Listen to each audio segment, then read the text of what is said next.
Mount Michael takes great pride in its 400-acre campus. Overlooking the Elkhorn and Platte River valleys, the views have been enjoyed by Mount Michael students for generations. So how often do you go to the Gullies? About 3 to 4 times a week, whenever I don't have much homework. Down along the bluff, there's a path that leads into the forest. And once you go into the forest, there's a little stream with a tiny bridge over it. And it's really cool down there because you're surrounded by trees and plants in a little valley. It's really nice to just walk around, hike with friends, and sit and just have a chill time. And there's something that we do that's called the chuck hunt. And it was started by the class of 2020 before us. Pretty much one person goes and hides in a certain area of the Gullies, and everybody else goes and looks for them, and whoever finds them first wins. Although the campus is filled with plants and wildlife, things were not always that way. So how would you describe campus wildlife or landscape when you were a student here? Okay, so when I first came here, it was the early 1960s, so the fall of 1963.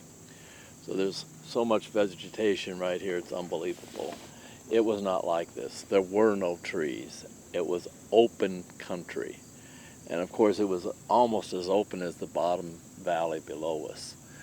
So it's totally changed. And of course we had an incredible tree planting program.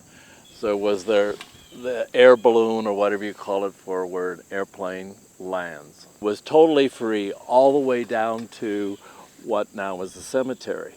And so this man lived here. His name was Paul Dietrich. But you had to be careful because he had his own plane. We had a loafing shed down there, and he'd take off and he'd come back at times that you never knew when it might be. Many projects on campus, including the Marian Shrine, have been developed over the years. In those days, we had all sorts of different clubs. So Fatima Club basically built the pathway down to the grotto. The statue was down there before I got here. We always played a lot of games in the Gullies. In our days, in high school, you had a lot of time. Every student was a 7-day boarder.